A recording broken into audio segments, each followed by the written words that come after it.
Hari ini kan kita mau bicara, saya sih mau menyambung apa yang sedang memang jadi fokus dalam pikiran dan hati saya, yaitu tentang kasih karunia ya. Iya. Eh, karena waktu membaca buku Galatia ini, surat Paulus ke jemaat di Galatia, itu jelas sekali ya terlihat Iya. akan bagaimana Paulus memperdebatkan lah tentang kasih karunia ini, dibenarkan kita karena apa. Tapi sekarang waktu beberapa hari ini saya coba baca buku Roma dan mulai memberikan pertanyaan pada diri saya sendiri. Ternyata ya baru sampai pasal 4 saja sudah terlihat jelas tentang argumen yang dikatakan Paulus. Betul. Tentang iman versus perbuatan ini gitu. Jadi itu menjadi pemikiran saya juga. Iya.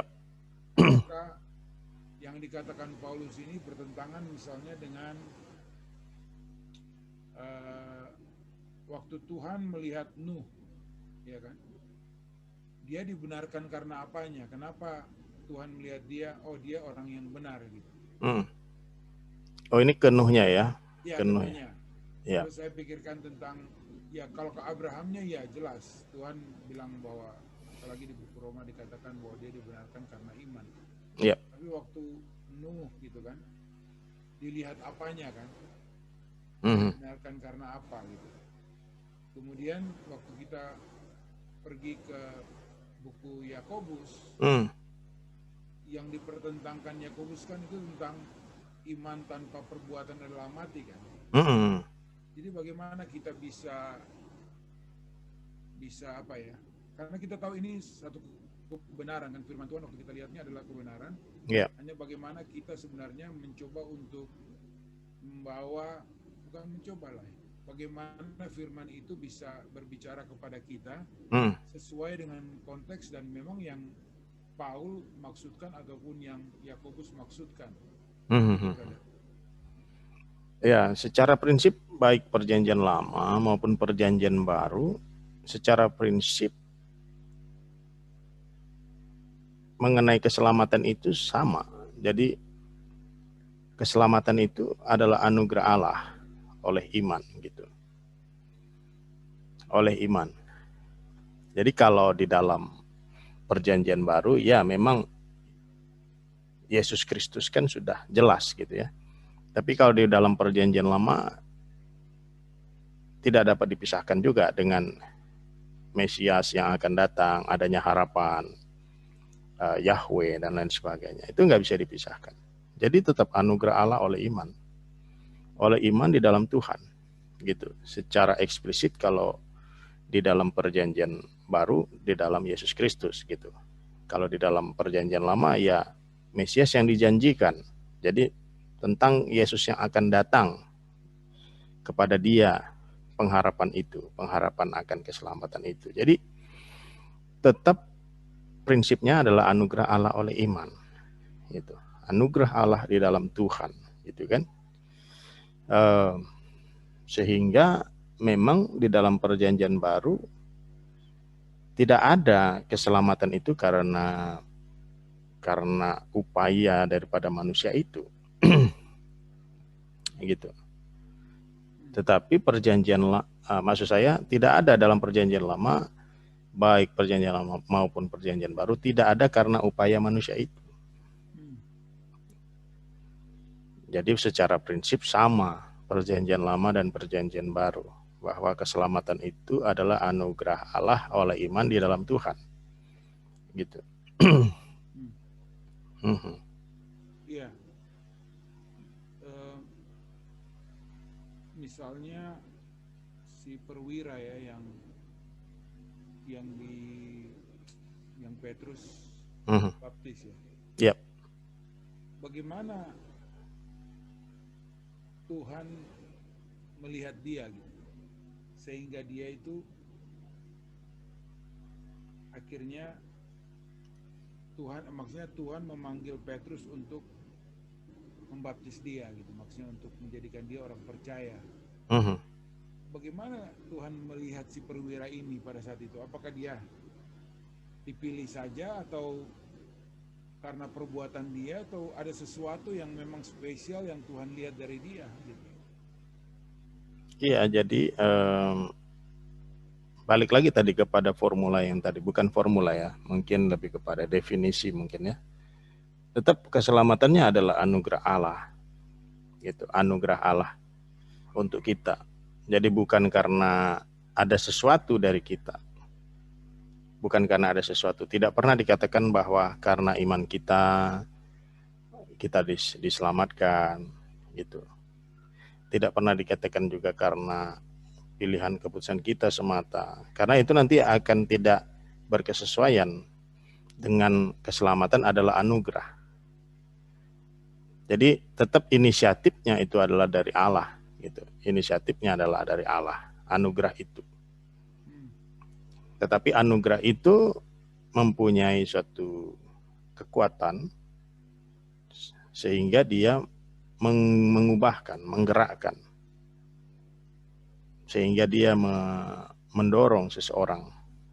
Jadi secara keseluruhan kehidupan Cornelius itu adalah anugerah sehingga dia menjadi seperti itu. Anugerah Allah.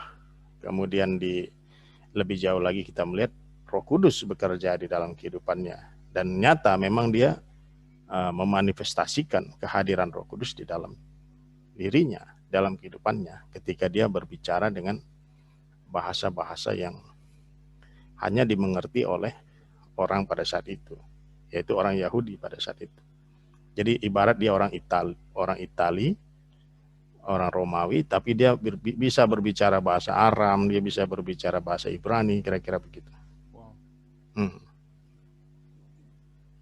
Yang mana bahasa yang pada saat itu mungkin yang familiar adalah bahasa Yunani dan Latin, karena dia orang Romawi kan. Jadi mungkin dia pada saat itu bisa berbahasa Ibrani mungkin saja. Sehingga Petrus mungkin heran, kok dia bisa berbahasa Ibrani, mungkin begitu. Ya. Ya ini mungkin saya mau kupas sedikit nih dari, maksudnya baca dari per ayat ya, bukan per ayat lah, per pasal yang mungkin memang sangat berhubungan sekali. Yep. Yang dikatakan di Galatia 1 ayat 6-7, aku heran bahwa kamu begitu lekas berbalik daripada dia yang oleh kasih karunia Kristus telah memanggil kamu dan mengikuti suatu Injil lain yang sebenarnya bukan Injil. Hanya ada orang yang mengacaukan kamu dan yang bermaksud untuk memutarbalikkan Injil Kristus. Mungkin sudah pernah juga kita bahas ini, tapi artinya kan orang bisa saja menggunakan ini kan, bilang oh Injil lain, kamu pakai Injil lain gitu. Konteksnya apa dikatakan Injil lain di sini gitu, brother kan? Betul. Jadi di dalam interpretasi kita belum bisa menarik artinya langsung kepada kita. Jadi ada dua tahap biasanya. Tahap pertama kita mengartikan dulu ayat yang kita baca sesuai pemahaman orang ketika itu. Jadi ketika itu bagaimana orang Galatia memahami perkataan Paulus dan bagaimana Paulus berupaya agar perkataannya dipahami kan gitu. Jadi seolah-olah kita memposisikan pada audiens di masa itu sebelum kita menariknya pada diri kita. Jadi kalau Injil yang lain di sini yang dimaksud adalah bahwa Injil yang dimaksud itu berkaitan dengan konversi cara mengkonversi orang yang dipercaya ketika itu bahwa orang itu harus juga berubah etnisitasnya. Jadi dulu itu nggak ada namanya agama Yudaisme, itu nggak ada. Yang ada disebut dengan ancestral tradition. Jadi seperti tradisi nenek moyang lah ibaratnya ini. Jadi belum ada sebenarnya agama Yudaisme ketika itu, belum ada. Yudaisme kan lebih baru itu kan. Setelah adanya Mishnah, Talmud dan seterusnya itu, setelah rampung semua itu, baru itu bisa disebut Yudaisme sebenarnya. Jadi kalau dulu itu masih ancestral tradition, masih bisa dianggap sebagai satu tradisi nenek moyangnya Yahudi. Karena kepercayaan mereka masih bersangkut paut dengan etnisitas mereka. Dan ketika nenek moyang mereka juga mengadakan perjanjian dengan Tuhan mereka sebagai bangsa. Dan mereka percaya bahwa etnisitas, darah, apa istilahnya itu ya, keturunan dan lain sebagainya itu masih berkaitan erat dengan kepercayaan mereka. Sehingga ketika mengkonversi orang yang bukan Yahudi ke dalam Yahudi, jadi ke dalam kepercayaan Yahudi, jadi etnisitas mereka juga harus dirubah, termasuk juga dalam hal sunat, melakukan Taurat dan lain sebagainya. Jadi Injil yang lain itu berkaitan dengan itu, bahwa mereka harus dikonversi bukan saja kepercayaannya, tetapi juga etnisitasnya. Makanya mereka harus disunat. Makanya mereka harus melakukan Taurat juga. Jadi ibarat mereka itu bergabung bersama menjadi kewarganegaraan atau kebangsaan Israel yang mempunyai perjanjian dengan Tuhan. Gitu. Tetapi kalau seperti itu, maka Paulus mengatakan, ya berarti kamu tidak mendapat bagian pada apa yang dilakukan oleh Kristus. Kalau masih lakukan karena masih melakukan itu, padahal itu kan sesuatu perjanjian dengan Israel. Sementara kita yang bukan Israel, ya sebenarnya enggak harus mengikuti itu gitu. Dan tidak harus mengikuti itu. Dan juga selain kita tidak harus mengikuti itu, maka apa yang kita terima apabila kita mengikuti itu, maka tidak bisa disebut anugerah juga. Gitu. Anugerah itu kan artinya kita terlepas dari itu sebagai orang yang non Yahudi gitu kan. Itu sebabnya Paulus tidak menghendaki orang non Yahudi melakukan hal seperti itu. Itulah yang dimaksud dengan Injil lain. Jadi kalau kita mencoba membandingkan dengan Kisah 15, ada orang Farisi yang mengajukan bahwa ya memang orang non Yahudi harus disunat dan melakukan Taurat. Itulah yang dimaksud dengan Injil lain. Iya. Jadi adanya campur baur antara kepercayaan dengan Kristus dan sunat dan melakukan Taurat gitu. Padahal itu seharusnya kan terpisah. Jadi orang non Yahudi nggak perlu lakukan itu karena mereka tidak ada perjanjian dengan Tuhan dalam hal itu, karena mereka bukan bangsa Israel. Jadi kalau Yahudi perlu atau nggak perlu? Ada hal-hal yang mungkin tidak lagi perlu dilakukan karena sudah digenapi oleh Yesus gitu. Tetapi ada yang mereka harus lakukan sebagai bangsa, sebagai orang yang pernah punya perjanjian dengan Tuhan gitu. Kalau kita kan nggak punya perjanjian itu, kita nggak ada, nenek moyang kita nggak ada janji sama Tuhan, nggak ada punya perjanjian di Sinai di mana, nggak ada. Jadi kita tidak terikat pada perjanjian itu. Tetapi kita terikat pada Kristus, terikat dalam tanda petik, karena Kristus telah menggenapi itu semua, sehingga apabila kita percaya kepada Kristus, maka kita mempunyai bagian di dalam Kristus, gitu. Dan kita tidak perlu lagi menuruti seperti yang lama, karena Kristus sudah menggenapinya, sehingga mengikut Kristus saja cukup. Itu maksudnya. Ya, ini di Galatia 2 ayat 16 ini mendukung akan apa yang dikatakan oleh brother. Kamu tahu bahwa tidak seorang pun yang dibenarkan oleh karena melakukan hukum Taurat, tetapi hanya oleh karena iman dalam Kristus Yesus. Betul. Sebab itu kami pun telah percaya kepada Kristus Yesus supaya kami dibenarkan oleh karena iman dalam Kristus dan bukan oleh karena melakukan hukum Taurat, sebab tidak ada seorang pun yang dibenarkan oleh karena melakukan hukum Taurat. Benar. Jadi tidak ada orang yang benar karena melakukan hukum Taurat, karena hukum Taurat itu sebenarnya sesuatu yang ilustratif. Ilustratif dalam arti memberi gambaran kepada kita bagaimana loyalitas kita sebagai umat Tuhan. Dan bagaimana kita menaruh pengharapan kepada Tuhan bahwa hanya di dalam Tuhan ada keselamatan. Dan kita tetap terus setia loyal kepada Dia. Sebenarnya itu. Tetapi bukan Tauratnya yang menyelamatkan. Tauratnya hanya membantu kita, memberitahukan kita bahwa kita tidak mampu tanpa Tuhan. Kita butuh anugerah Tuhan. Gitu. Mungkin ada argumen begini, brother. Kan Yesus di Matius 5 nih ya. Di ayat yang 13 ke atas itu kan dia bicara tentang garam dunia, dan setelah itu terang dunia, dan setelah itu dia bicara tentang jangan kamu menyangka saya ini datang untuk meniadakan, tapi saya untuk menggenapi. Kalau kehidupan agamamu tidak lebih baik daripada orang Farisi, kamu tidak akan masuk. Itu gimana argumen seperti itu, brother? Ya, jadi yang dikatakan oleh Yesus itu, kalau kita garis bawahi tentang kata menggenapi, aku menggenapi. Jadi hanya Yesus yang bisa menggenapi. Semua kita kan gagal semua dalam melakukan itu. Maksud saya semua umat Tuhan tidak ada yang berhasil melakukannya. Hanya Yesus yang berhasil melakukannya. Sehingga kita perlu mengikut Yesus dan mengambil bagian di dalam Yesus, gitu. Sehingga kita bersandar kepada Dia. Karena Dia yang berhasil, yang lain kan nggak berhasil, gitu. Dia sudah menggenapinya.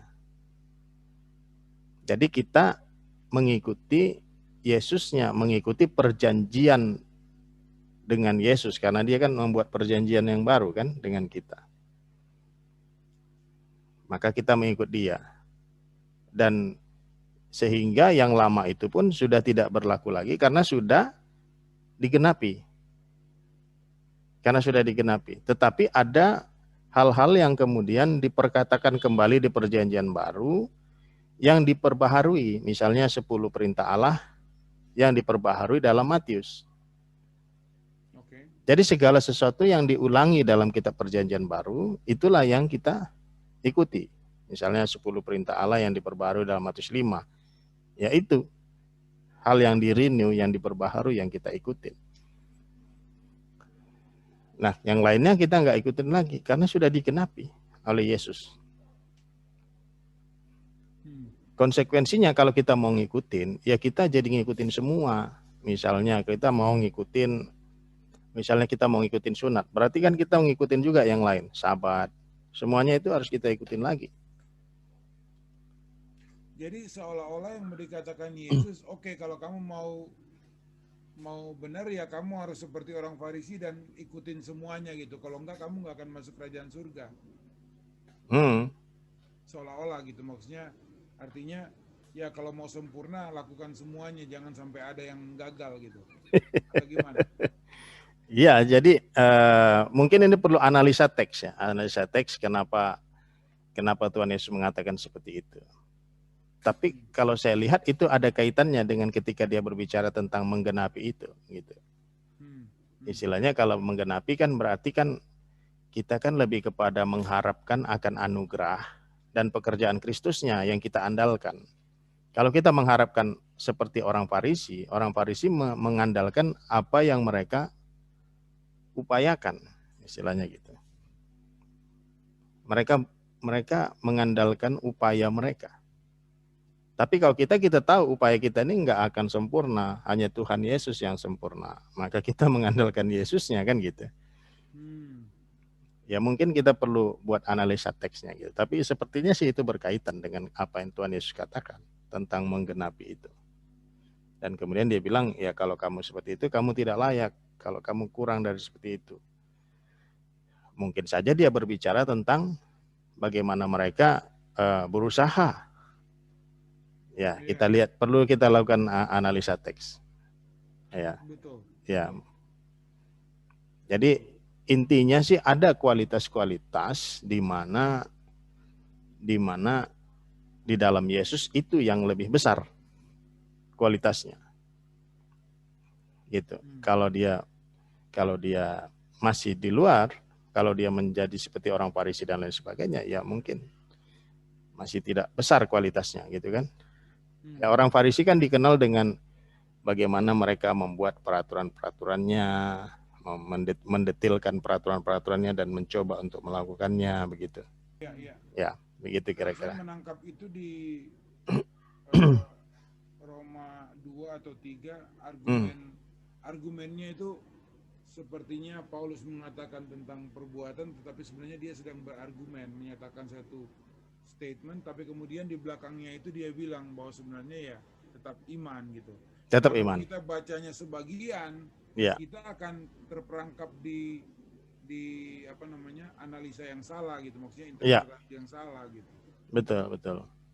Ya, kalau kita mau bahas itu kayaknya kita butuh waktu untuk mendetilkannya lagi kayaknya. Kalau memang kita membahas perikop itu. Sure. Begitu, bro. Tapi saya rasa itu masih berkaitan karena dia kan masih dalam satu ini ya. Masih dalam satu perikop ya. Gitu. Betul. Masih berdekatan. Gitu. Iya. Dari Galatia 2, kemudian Galatia 3 berhubungan juga dengan bagaimana argumen dari Paulus tentang Kristus yang telah menebus kita dari kutuk hukum Taurat. Dia bicara juga, nah di Galatia 3 tadi sehubungan dengan apa yang brother bilang ayat 24 sampai 27. Jadi hukum Taurat adalah penuntun bagi kita sampai Kristus datang. Nah ini nih supaya kita dibenarkan karena iman. Ya. Sekarang iman itu telah datang, karena itu kita tidak berada lagi di bawah pengawasan penuntun. Sebab kamu semua adalah anak-anak Allah karena iman di dalam Yesus Kristus. Karena kamu semua yang dibaptis dalam Kristus telah mengenakan Kristus. Iya. Betul. Jadi kalau kita mengikut Taurat, seharusnya akibat daripada mengikut itu seharusnya adalah pertama kita menyadari bahwa kita butuh Tuhan, kita butuh anugerah Tuhan. Kita menyadari bahwa kita tidak sempurna. Kita menyadari kita membutuhkan iman di dalam Tuhan.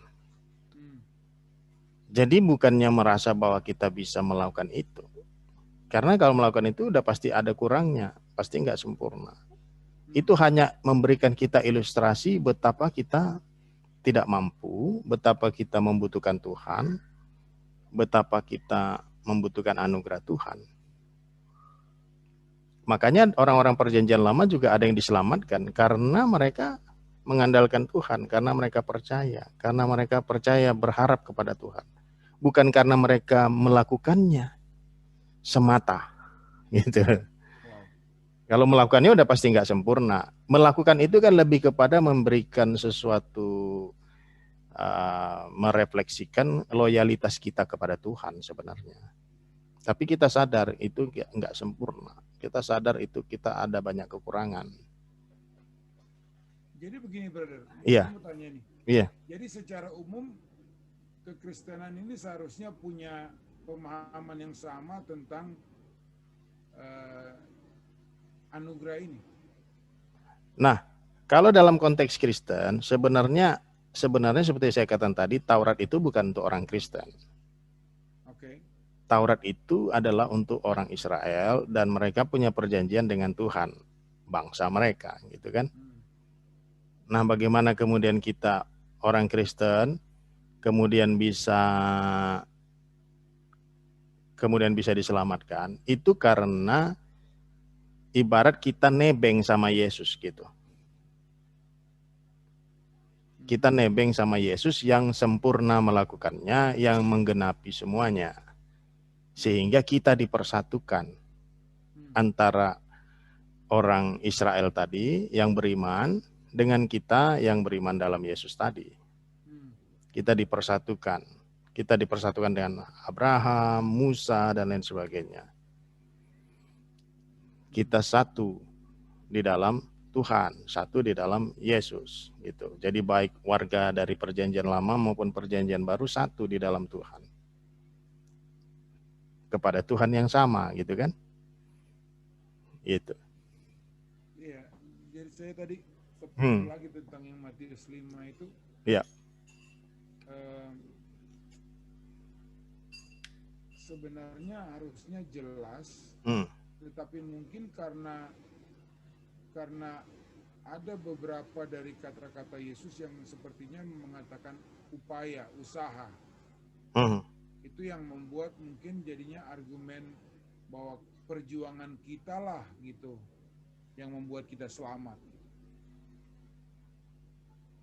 Misalnya yang misalnya seperti yang di mana, di khotbah di bukit misalnya gitu ya. Iya, iya.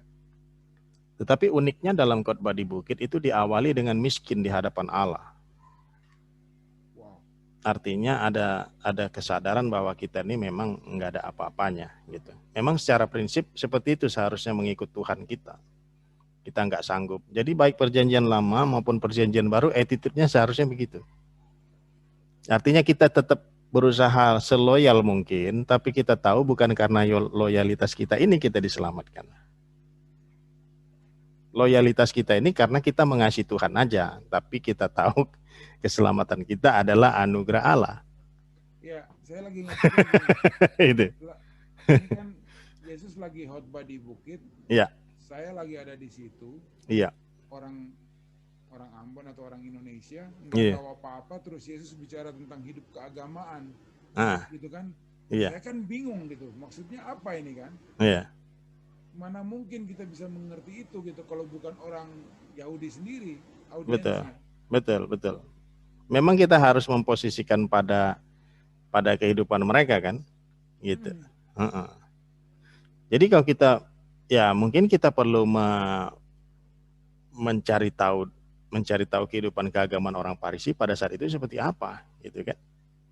Jadi dalam hal kesungguhan sepertinya mereka sangat sungguh-sungguh sekali, bahkan sangat detail sekali dengan peraturan-peraturan itu.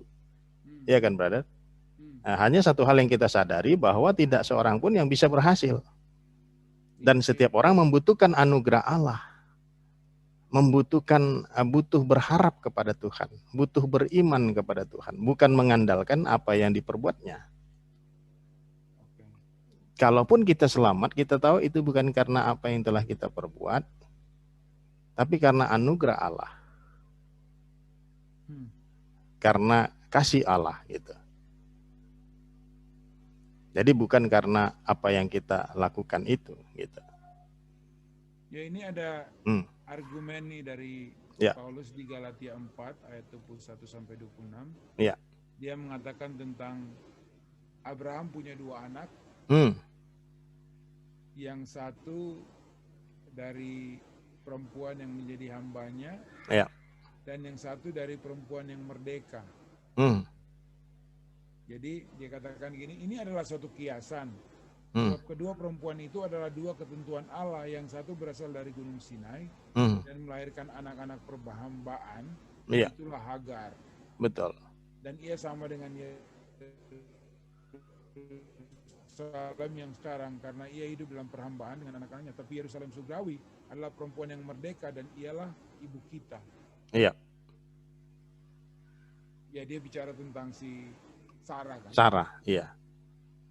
Jadi karena sebenarnya Tuhan kan janjiin, kamu percaya aja Abraham. Ternyata Abraham mengikuti kata-kata istrinya untuk tidur dengan Hagar kan. Jadi artinya ada perbuatan di situ kan, ada semacam mungkin Tuhan udah lupa janjinya kan. Betul. Dia tidur dengan Hagar, akhirnya jadilah si Ismail. Betul. Kemudian ternyata Tuhan menepati janjinya. Betul. Tanpa usaha Abraham sedikit pun kan, sebenarnya dia berikan. Benar. Gimana, brother? Iya. Dulu saya pikir bahwa Hagar itu adalah yang non-Israel. Oke. Tetapi Paulus menggunakan istilah Hagar ini adalah bahwa kita ini bukan Hagar apabila bukan keturunan Hagar apabila kita percaya kepada Tuhan dan memegang janji Tuhan. Gitu. Maka kita akan seperti Sarah, karena keturunan Sarah itu kan berdasarkan janji dan berdasarkan iman. Kalau keturunan Hagar kan berdasarkan fisikal, keturunan secara jasmania lahiriah. Jadi siapapun dia, kalau dia mencoba memperoleh keselamatan hanya karena dia adalah keturunan secara lahiriah dan jasmania, maka dia seperti keturunan Hagar. Tapi kalau kita percaya kepada Tuhan, percaya kepada Kristus, percaya kepada janji Tuhan, karena janji Tuhan, maka kita adalah keturunan seperti keturunan Sarah, itu maksudnya. Jadi yang ada elemen janji dan elemen imannya. Kalau Hagar kan semata karena physical descendants, karena semata keturunan jasmania gitu. Tanpa iman, tanpa janji. Iya, iya. Nah, gitu. Ya, ini menarik nih, brother. Yang di Galatia 5 ayat 1 sampai 3 dikatakan supaya kita sungguh-sungguh merdeka, Kristus telah memerdekakan kita. Karena itu berdirilah teguh dan jangan mau lagi dikenakan kuk perhambaan. Jadi kenapa kita masih mau bawa diri kita ke kuk perhambaan itu gitu, bahwa Betul. kita waduh kayaknya gimana gitu. Betul. Padahal kan kita sudah dimerdekakan nih dalam Kristus. Betul. Kenapa, brother ya? Itu tadi, karena kita masih mengandalkan pekerjaan kita. Seharusnya yang kita andalkan adalah pekerjaan Kristus. Pekerjaan Kristus sudah sempurna, nggak perlu kita menyempurnakannya. Gimana, brother?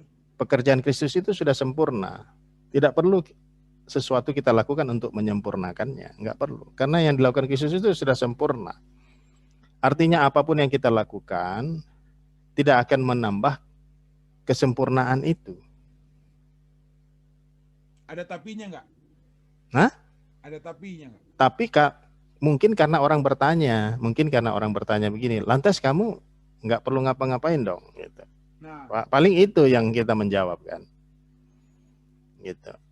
Nah, kalau saya mengutip judul bukunya Philip Yancey, dia bilang what's so amazing, gitu,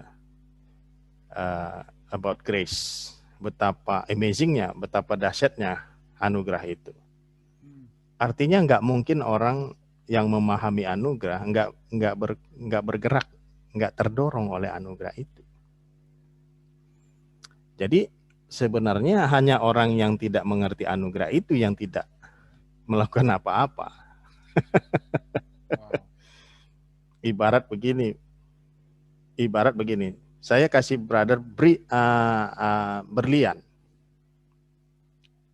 dan brother biasa aja melihat berlian itu.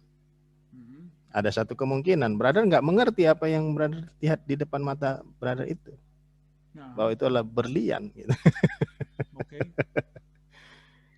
Hanya orang yang tidak mengerti apa yang di hadapan dia yang dia tidak akan moving gitu kan. Jadi kalau ditanya lantas kita nggak ngapa-ngapain dong, menurut saya pertanyaannya nggak tepat. Betul. Menurut saya pertanyaannya adalah kamu ngerti nggak itu anugerah itu? Kamu ngerti nggak apa yang kamu terima? Kamu ngerti nggak apa yang kamu dapatkan?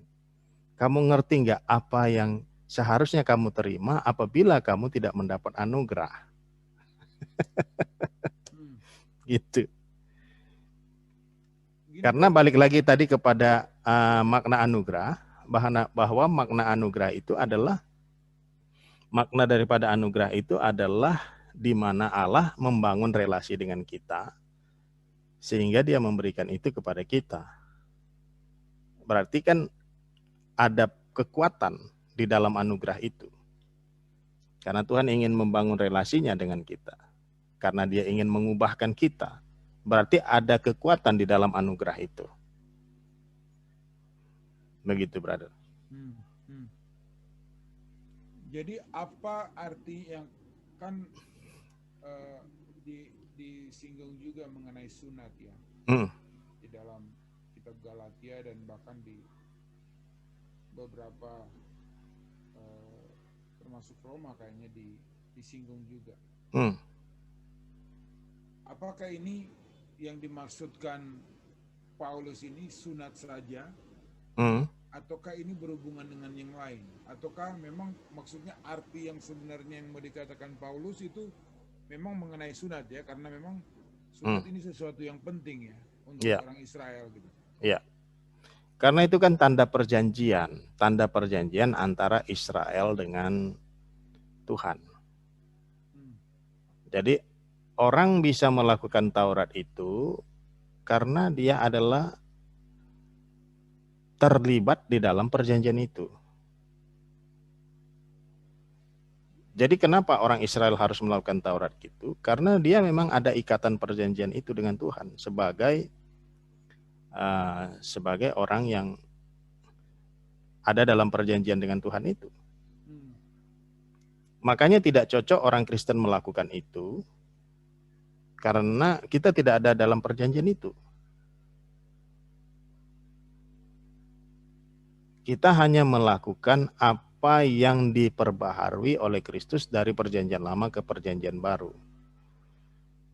Misalnya seperti yang di Matius 5, jangan membunuh, kemudian Tuhan Yesus memperjelasnya lagi dengan jangan membenci, jangan berzina, Tuhan Yesus memperjelas lagi jangan mengingini orang lain di dalam hatimu dan lain sebagainya, diperjelas lagi. Nah, apa yang di-renew, diperbaharui oleh Yesus di perjanjian baru itu yang kita ikutin.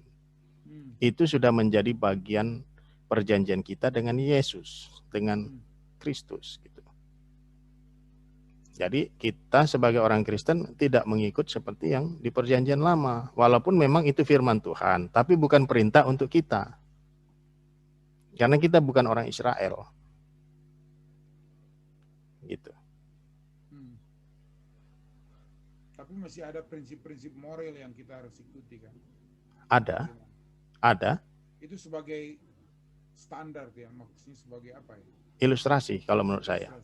Ilustrasi. Jadi dia memberikan ilustrasi untuk kita orang Kristen. Ilustrasi terutama ilustrasi dalam hal loyalitas mereka kepada Tuhan. Sehingga sebenarnya pertanyaan seperti yang tadi, misalnya mengatakan, berarti kamu nggak perlu ngelakuin apa-apa dong. Salah. Kenapa? Karena ilustrasinya sudah ada dalam perjanjian lama, bagaimana mereka loyal. Seharusnya kita seperti itu. Tapi kita tahu bahwa bukan loyalitas itu yang menyelamatkan. Tetapi anugerah dan pekerjaan Kristus yang menyelamatkan. Kita ini loyal karena memang kita sudah diajarin dari perjanjian lama untuk mengasihi Allah, sudah diilustrasikan bagaimana sikap kita sebagai umat Allah. Tapi kan argumennya begini, tidak ada salahnya kan, maksudnya jika orang itu ya berbuat baik, berusaha untuk berbuat benar gitu. Tidak ada salahnya kan, artinya semuanya sudah ada di dalam hukum Kristus itu soalnya. Kasihilah sesama, kasihlah Tuhan Allahmu. Itu kan yang sudah di-allusion, diulangi, diperkatakan kembali dalam perjanjian baru. Jadi kasihlah Tuhan Allahmu, kasihlah sesama, dan 10 perintah Allah. 10 perintah Allah kecuali yang Sabat tidak ada diulangin ya. Di dalam Matius ya. Tidak ada. Tidak ada. Itu yang kita ikut. Itu yang disebut dengan perjanjian baru. Kita sebagai umat perjanjian baru. Itu. Yang lainnya sudah digenapi oleh Yesus. Ya, maksudnya saya brother. Iya. Maksudnya saya brother, kalaupun kita misalnya kita melihat adanya perjuangan maupun pokoknya sampai berdarah-darah lah misalnya kan.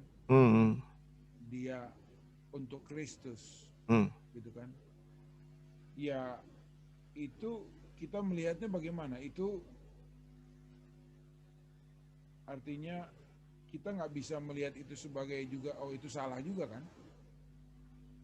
Iya, Yang penting didasari atas kasih kepada Tuhan, bukan lagi pemikirannya supaya diselamatkan. Oh, oke. Makanya kan Paulus bilang, Taurat itu enggak menyelamatkan. Taurat itu semacam penuntun, membantu kita menyadari betapa kita tidak mampu, betapa kita tidak sanggup, kita membutuhkan Tuhan, kita butuh iman, butuh anugerah Allah, kita butuh berharap pada Tuhan, gitu sebenarnya. Gitu. Iya, sebenarnya argumen yang supaya diselamatkan ini menjadi berbeda aplikasinya ya. Berbeda aplikasinya. Iya. Berarti kan masih merasa sanggup nih. Masih merasa sanggup. Sementara dalam khotbah di bukit dikatakan poor in spirit. Bahwa kita miskin. merasa nggak sanggup. Itu. Kita merasa nggak sanggup. Nah, masalahnya kan karena merasa sanggup aja. Merasa bisa gitu. Dengan apa yang dilakukan. Nah, itu persoalannya sebenarnya. Ya, di Galatia 5 ayat 6 sampai 8 dikatakan, sebab bagi orang-orang yang ada dalam Kristus Yesus, hal bersunat atau tidak bersunat tidak mempunyai sesuatu arti. Hanya iman yang bekerja oleh kasih. Betul. Hanya iman yang bekerja oleh kasih. Benar. Karena sebenarnya baik perjanjian lama maupun perjanjian baru yang menyelamatkan adalah itu. Karena kasih Tuhan, karena anugerah Tuhan, karena iman dalam Tuhan. Bukan karena melakukan hukum Tauratnya. Karena kalau melakukan hukum Tauratnya kan udah pada gagal semua. Tetapi mengapa mereka melakukan itu? Sebagai wujud, sebagai bentuk loyalitas mereka kepada Tuhan. Yang kemudian loyalitas itu juga menjadi ilustrasi bagi umat perjanjian baru. Loyalitasnya ya, secara esensinya gitu. Karena kan ada kata kasih mengasihi Tuhan kan, kasihlah Tuhan Allahmu kan. Jadi siapa nih pengacaunya nih brother, yang dikatakan yang ingin mengacaukan? Kalau kita bandingkan dengan kisah 15, itu orang-orang Yudea yang kemudian datang ke wilayah Antioquia dan Galatia. Jadi ada kemungkinan orang-orang yang dari Yudea, kalau kita bandingkan dengan kisah 15 itu, kemungkinan mereka adalah orang-orang Farisi tadi. Yang tadinya mereka percaya bahwa orang harus dikonversi ke dalam etnisitas Israel atau Yahudi. Jadi pada akhirnya mereka terima Kristus gitu? Iya, jadi mereka bilang itu nggak cukup. Makanya kalau kita baca kisah 15, orang dari Yudea itu, mereka datang ke Antioquia, mengatakan, kalian ini harus disunat, harus ikut hukum Taurat. Jadi supaya kalian itu selamat gitulah. Istilahnya kamu nih masih nggak lengkap, masih ada yang kurang nih kalau nggak sunat, kalau nggak ikut Taurat. Kalian kan orang non-Yahudi gitu. Karena dulu orang non-Yahudi cara konversinya memang mereka menjadi orang Yahudi dulu. Cuman kan berat buat mereka, tapi mereka suka. Makanya ada di dalam kalau kita baca dalam kitab Kisah Para Rasul, ada orang-orang yang disebut sebagai orang takut Tuhan atau God-fearing man, itu biasanya adalah orang-orang yang belum menjadi orang Yahudi, tetapi mereka sudah percaya Tuhannya orang Yahudi. Seperti Cornelius, itu God-fearing man. Dia belum menjadi Yahudi, belum dikonversi sepenuhnya menjadi orang Yahudi, tapi dia percaya kepada Tuhannya orang Yahudi. Nah, itu God-fearing man namanya. Orang yang takut Tuhan. Ya, banyak dulu, banyak sekali. Itu tandanya bahwa sebenarnya orang Yahudi cukup terbuka dengan bangsa-bangsa lain yang mau percaya kepada Tuhan mereka. Hanya yang dipercaya oleh mereka bahwa konversi itu harus berubah juga etnisitasnya.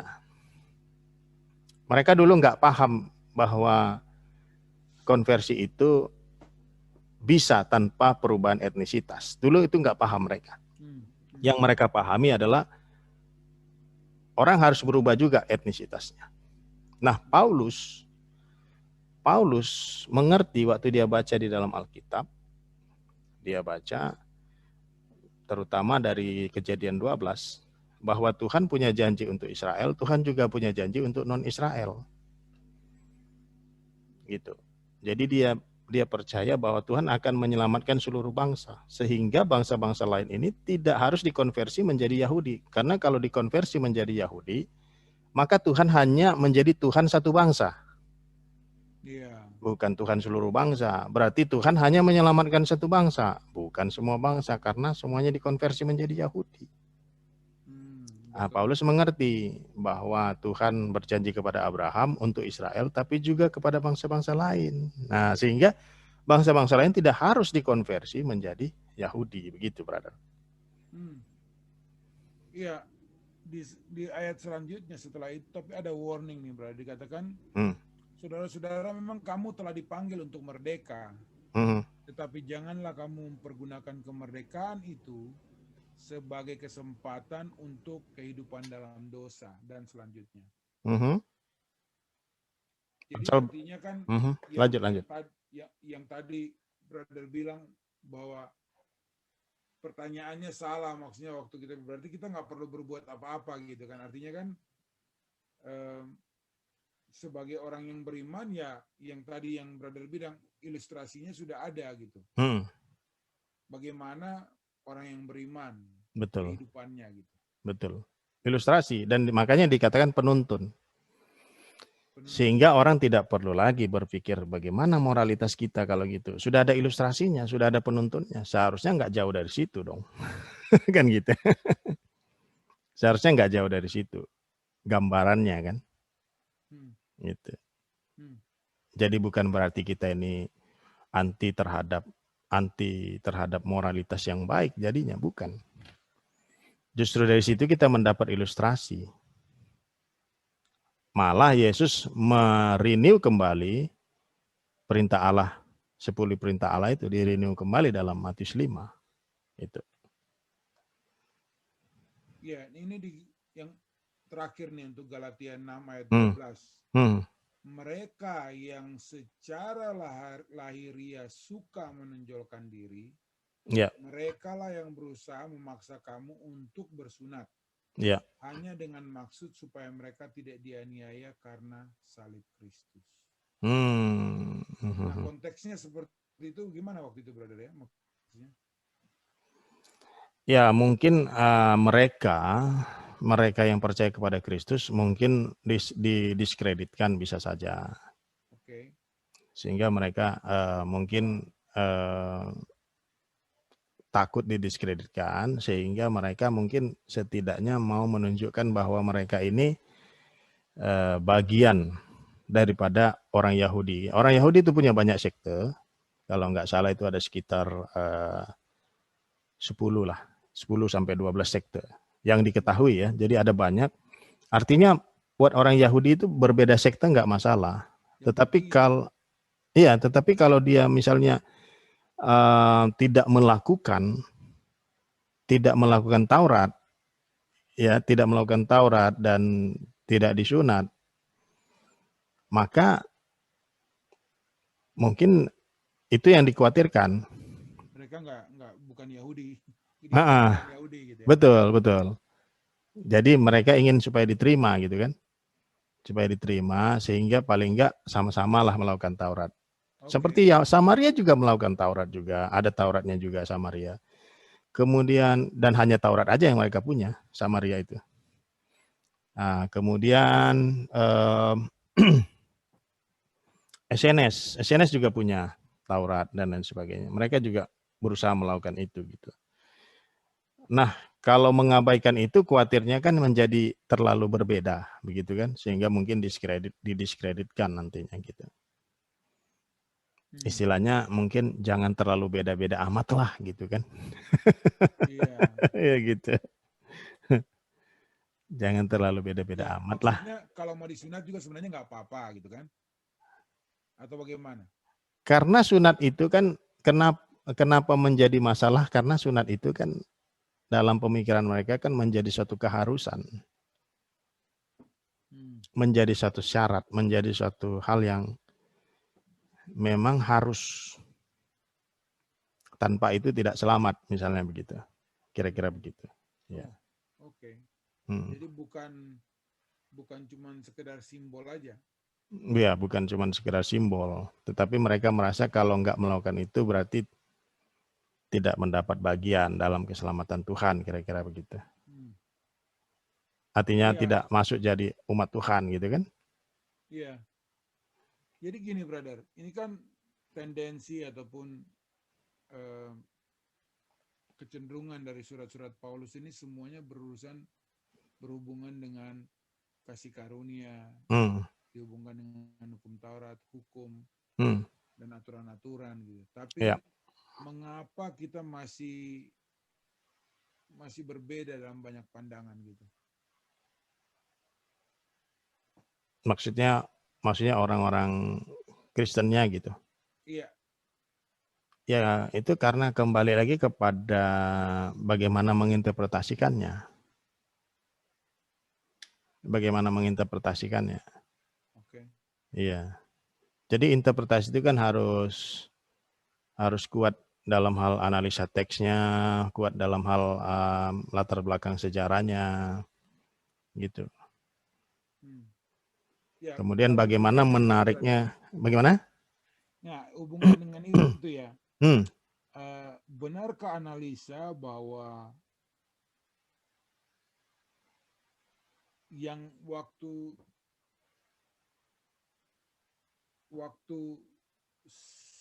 Yesus itu masih hidup, bukan teologinya, tapi artinya semacam hal-hal yang dikatakan itu memang sifatnya lebih kepada Yahudi gitu. Maksudnya apa yang terjadi pada saat itu. Tapi kemudian setelah itu, setelah Yesus, ini kan ada semacam, waktu itu misalnya murid-murid berpikir bahwa mereka bilang tentang dunia, itu hanya pikirannya ke Yahudi aja kan. Nah setelah Petrus dibukakan melalui mimpi, baru akhirnya bisa menginjili orang lain gitu, maksudnya orang di luar Yahudi. Itu gimana, brother? Saya mau coba melihat apakah benar-benar nggak murid-murid itu mengerti akan arti dunia misalnya saat itu, ataupun pengertian yang dikatakan oleh Yesus yang sebenarnya gitu. Ya, jadi nanti setelah Ya, jadi kalau di janji Tuhan kepada Abraham kan jelas bahwa keselamatan itu, bahwa janji Tuhan itu kepada Abraham itu kan untuk Israel dan juga pada bangsa-bangsa lain. Makanya Paulus mengacunya kan ke situ, bukan mengacu ke Sinai. Sinai itu kan setelah itu. Jadi perjanjian Tuhan di Sinai antara Tuhan dengan Israel itu kan setelah Abraham. Peristiwa Abraham. Dan Tuhan udah punya janji kepada Abraham bahwa dia akan memberkati Israel dan juga memberkati bangsa-bangsa lain. Jadi Paulus mengacunya sebelum Sinai. Bukan Sinai yang menjadi acuannya Paulus. Kalau acuannya Paulus ke Sinai, maka itu hanya tentang Israel dengan Tuhan. Tapi kalau sebelumnya, jauh sebelumnya, Tuhan udah ada janji dengan bangsa-bangsa lain juga. Dalam Kejadian 12. Jadi Tuhan janji kepada Abraham. Itu Paulus, tapi gimana dengan murid-murid yang lain? Murid-murid yang lain kemudian kan mengerti akhirnya. Petrus kemudian mengerti, Yakobus kemudian mengerti juga. Nah, dalam sidang Yerusalem itu mereka semua sudah satu pemahaman dalam sidang Yerusalem. Yakobus juga mengutip bahwa keselamatan juga dianugerahkan pada bangsa-bangsa lain. Petrus juga mengerti bahwa keselamatan itu adalah karena kasih karunia.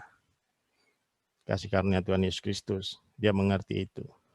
Paulus sudah mengerti itu bahkan sebelum dia datang ke sidang. Dia katakan dalam Galatia 1 ayat 12, pemahaman ini bukan saya buat-buat, tapi dari Yesus sendiri katanya. Wow. Iya. Gitu.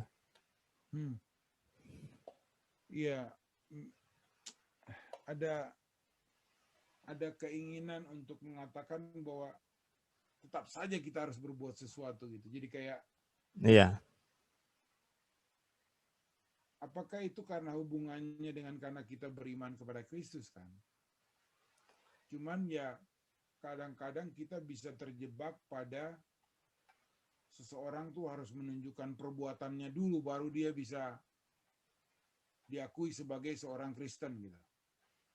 Ya, jadi keselamatan itu tetap adalah anugerah. Dan yang di dalam perjanjian lama itu bisa dijadikan ilustrasi tentang kesetiaan, kasih kepada Tuhan. Bisa dijadikan ilustrasi tentang kesetiaan kepada Tuhan, kepatuhan kepada Tuhan. Artinya bahwa kita jemaat perjanjian baru nggak bisa bilang bahwa ya kalau gitu kita nggak usah ngapa-ngapain. Bukan begitu maksudnya. Oke. Nah, tapi bukan berarti juga kita melakukan ritual-ritual perjanjian lama. Karena itu kan bukan perjanjian dengan kita. Tapi dalam hal moralnya, dalam hal moralitasnya, dalam kasih kepada Tuhan, kasih kepada sesama, kasih kepada jemaat, ya itu seharusnya adalah hal-hal yang seharusnya kita terus lakukan. Gitu. Bukan untuk selamat, tetapi karena anugerah yang begitu besar tadi, yang mempunyai kekuatan untuk mempunyai tujuan untuk memfungsikan kita. Membuat kita berfungsi sebagaimana kehendak Tuhan. Kalau Gitu. untuk selamat kita bisa panik nih brother setiap hari ini. Nggak ada yang selamat kalau gitu. Iya, panik nih kita nih. Gila ini. Iya, kalau mengandalkan pekerjaan kita ya nggak ada yang selamat. Tapi pekerjaan Kristus saja yang menyelamatkan. Jadi baik perjanjian lama maupun perjanjian baru nggak bisa mengandalkan pekerjaan diri sendiri. Pekerjaan diri sendiri hanya bentuk loyalitas dan kasih kepada Tuhan. Tetapi tidak pernah itu menyelamatkan. Yang menyelamatkan tetap anugerah Allah, tetap iman di dalam Tuhan. Gitu.